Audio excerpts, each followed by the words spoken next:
All right, welcome to our deep dive today. We're going to be looking at some common English idioms. Those phrases that can really make you sound like a native speaker. Yeah, idioms are fascinating. They offer a glimpse into a culture's way of thinking. Yeah. Learning these idioms won't just make you more fluent, it'll help you understand how English speakers express themselves, like, on a deeper level. Exactly. And today, we've got 15 idioms to get through. I'm going to try and make it fun. I'll give you a little snippet of each idiom, like a mini quiz. Oh, that sounds interesting. Yeah, and you, our expert, are going to reveal the full phrase and tell us all about what it means, where it comes from, all that good stuff. I'm ready. Let's do it. Okay, first one.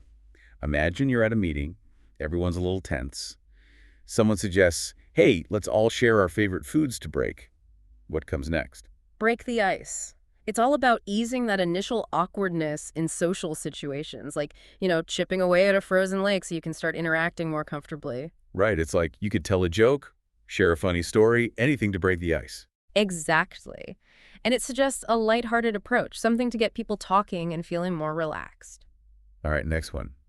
Someone just gave an amazing presentation. You could say they totally knocked it out of the... Out of the park. We're talking about a major success here. Like hitting a home run in baseball. It implies going above and beyond, really exceeding expectations. Yeah, you could say the team really knocked it out of the park with that new marketing campaign. Perfect example. And notice how the phrase just has this energy, this enthusiasm to it. Definitely. Okay, this one's a bit trickier. You're stuck with a tough decision. Two options, both not great. You could say you're between a rock. And a hard place.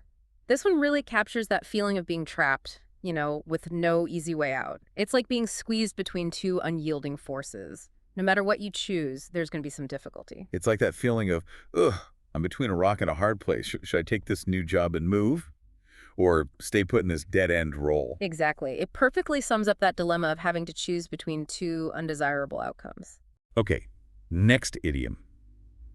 You're planning a surprise party, top secret, and someone accidentally lets it slip. Ah. You might say they spilled the beans. The beans. This idiom is all about revealing a secret, usually by accident. It's like, oops, I wasn't supposed to say that. It's like I was trying to be discreet, but my friend totally spilled the beans about the surprise vacation. Right. And it's interesting to think about the origin of this idiom. Some believe it relates to ancient voting practices where beans were used to cast votes. Really? Yeah, spilling a jar of beans would literally reveal everyone's choices. Oh, that's fascinating. Okay, next up. You're teasing a friend about something, joking around. You could say you're pulling their... Leg. It's all about playful teasing, not meant to be harmful. That wink-wink kind of humor where everyone understands you're not being serious. Right, like, I told my friend I saw their favorite celebrity at the grocery store, but I was just pulling their leg. Exactly. It's about creating a moment of lighthearted fun, maybe with a little surprise, but always with that underlying sense of friendship. All right, time for some pure joy. You just achieved something amazing. You're feeling incredible. You could say you're on cloud. 9. This idiom captures that feeling of overwhelming happiness. It's like you're floating, everything feels perfect, and you're just basking in that joy. Like she's been on cloud 9 ever since she landed her dream job. Perfect. You can almost picture that huge smile on her face. It's a phrase that just radiates positivity and pure happiness. Okay, imagine a project goes totally wrong, and you have to start from... Scratch. This one implies a complete do-over, going back to the very beginning. And it often carries a sense of, frustration, like, ugh, I have to redo all that work. Yeah, like my computer crashed, I lost everything, now I have to start from scratch. Exactly. That feeling of hitting the reset button. It can be tough, but it also suggests resilience, the ability to bounce back and try again. True. Okay, let's say someone's in charge, making all the decisions. You could say they call shots. It means being in control, having the authority to make the final call. They're the ones steering the ship, so to speak. In a business meeting, it might be like the CEO calls the shots on all the major investments. Right. It clearly shows who holds the power, who makes those ultimate decisions. Got it. Okay, let's lighten things up. Someone messed up, but they're getting a second chance. We might say they're let off the hook. This implies escaping blame or punishment, getting a free pass, basically. It suggests leniency, forgiveness, like being given a break. Like, I completely forgot my friend's birthday, but they let me off the hook because I was swamped with work. Exactly. It's that feeling of relief, like you dodged a bullet. Someone acknowledges a mistake, but chooses to show compassion and understanding. Speaking of mistakes, Imagine you're dwelling on something from the past, something you can't change. Someone might say, there's no use crying over. Spilled milk. This idiom is a reminder to accept and move on from things that are beyond our control. Dwelling on past mistakes won't change anything, right? It's better to focus on the present and the future. It's like the deal fell through, but there's no use crying over spilled milk. Let's learn from it and move on to the next opportunity. Exactly.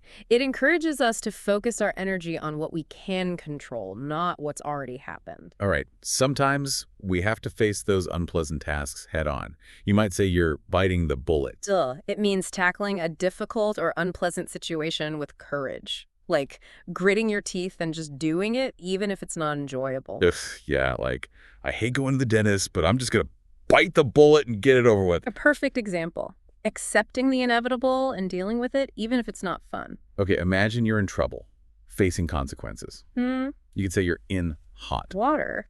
This one paints a vivid picture of being in a difficult situation, facing disapproval or potential punishment. Like, uh-oh, I'm in hot water with my boss because I missed that important deadline. Oh yeah, that feeling of dread, right?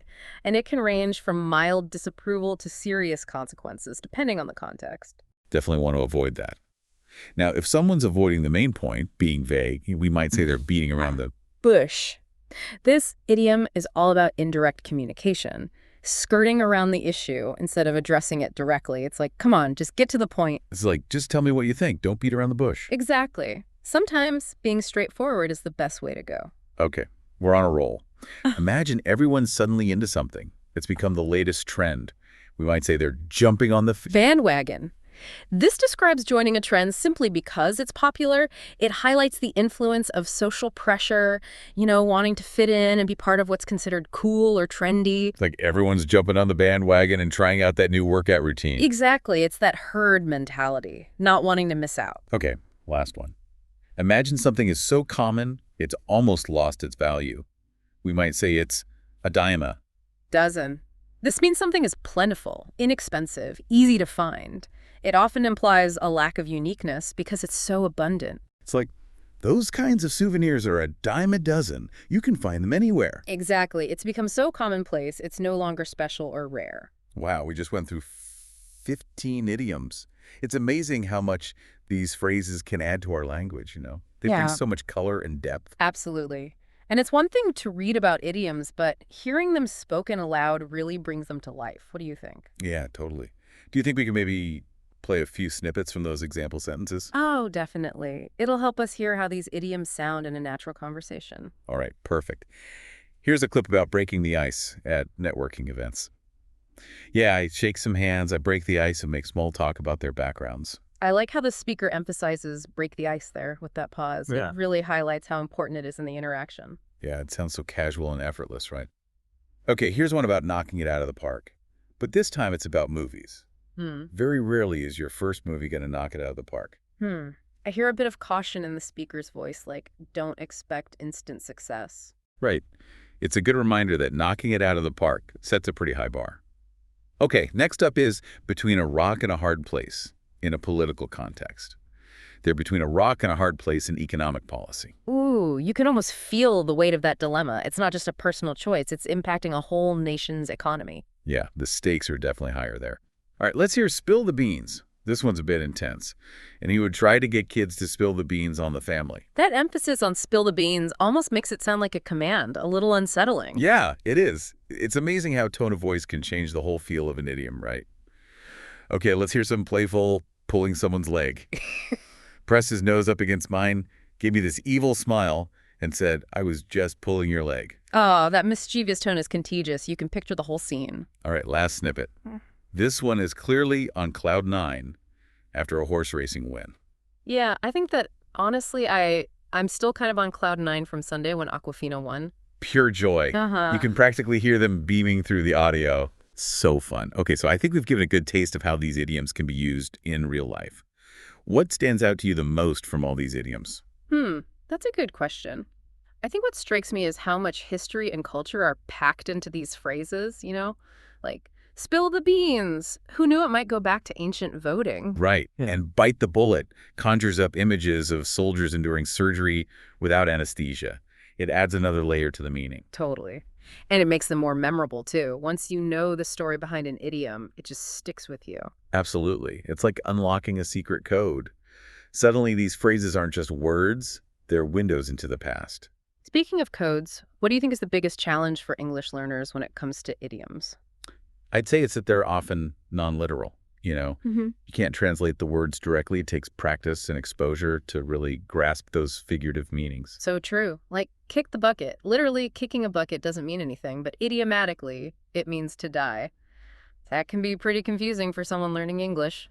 Absolutely. But that's what makes idioms so fascinating, right? They challenge you to think outside the box, to go beyond the surface level. And that's what makes this deep dive so valuable, right? Yeah. We're giving our listeners the tools to understand these nuances and use them effectively. Precisely.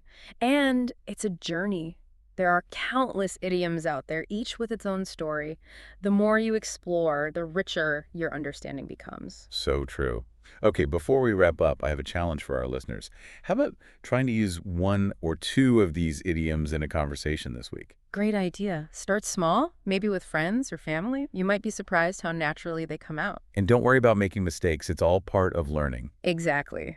Those little slip-ups can lead to the biggest breakthroughs. All right, one final thought to leave you with. Imagine you're at a party. You don't know anyone, feeling a bit between a rock and a hard place. How could you use an idiom to break the ice and start a conversation? Ooh, I like that. It's like a real-life idiom challenge, right? It is. Taking those idioms beyond the textbook and putting them into action. Exactly. And hey, if you spill the beans about any top secret surprises along the way, no worries.